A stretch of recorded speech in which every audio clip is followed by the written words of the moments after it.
Samedi 9 mars 1996, 17h30.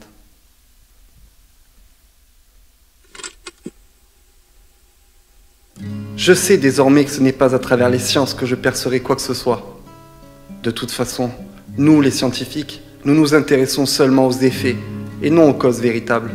Nous passons notre temps à mettre en corrélation des inventaires d'effets par le biais d'expériences, de stimuli, mélanges, observations, pour ensuite noter les réactions.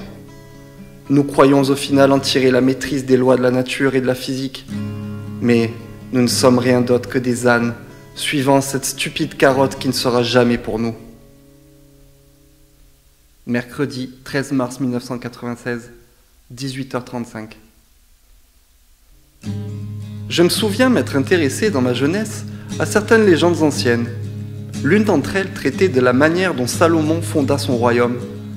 Pourquoi il partait en expédition, comment il y trouvait des richesses inestimables de civilisations encore plus anciennes.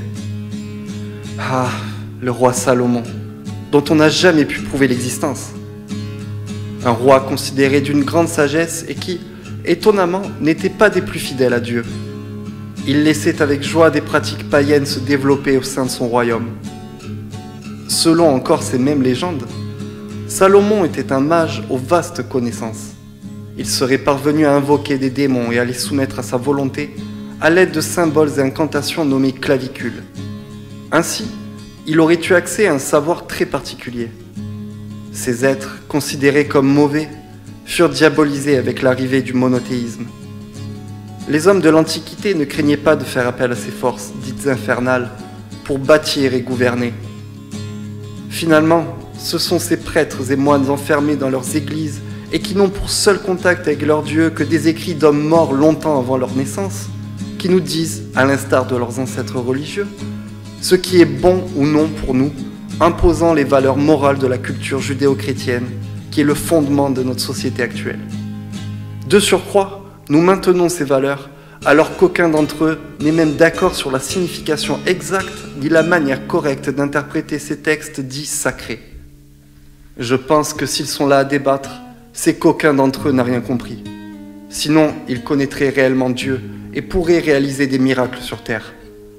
Les anciens Égyptiens, par exemple, selon encore d'autres écrits plus ou moins discutables, pouvaient consulter par le biais d'un prêtre magicien le dieu Anubis en personne, qui vivait en Égypte dans son temple et résidence, afin de lui demander conseil lors de prises de décisions délicates. Alexandre le Grand a même dû, selon la légende, demander à Anubis en personne s'il acceptait qu'il prenne le trône d'Égypte. Anubis acquiesça, et ce fut la fin des règnes pharaoniques. Alexandre le Grand devint le nouveau roi.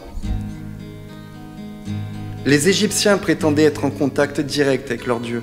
Construire des pyramides et fonder une telle société en plein désert à partir de rien, n'est-il pas un miracle en soi? Ne serait-ce pas la preuve qu'ils détenaient certaines vérités?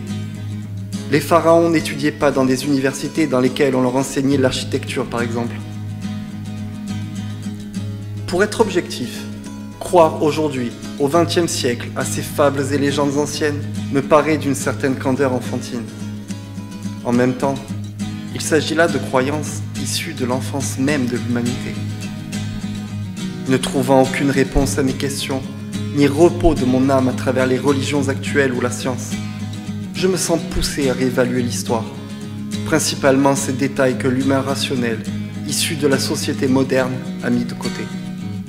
Les détails qui concernent la magie, l'occulte et l'interdit. Nos chers prêtres actuels prêchent et nous expliquent avec une fausse humilité ce qu'est Dieu ou même le paradis, que peut-être ils ne connaîtront jamais. Quelles croyances, quelles traditions sont les bonnes? Pourquoi vouloir démontrer qui a raison et qui a tort? Pourquoi vouloir dominer culturellement son voisin? Peut-être que tout est faux. Peut-être que le secret ne réside pas dans les croyances et traditions elles-mêmes, mais dans un mode de vie qui apporte la force ou la faiblesse. Pourquoi tout cela aurait-il un quelconque rapport avec des dieux? C'est l'homme qui accomplit. L'homme est l'architecte de son monde. Pourquoi avancer l'idée que les dieux ou les extraterrestres ont fait et feront ce monde? Nous sommes là, c'est notre monde. Chaque jour, je regarde autour de moi. il n'y a pas de Dieu, pas d'extraterrestres.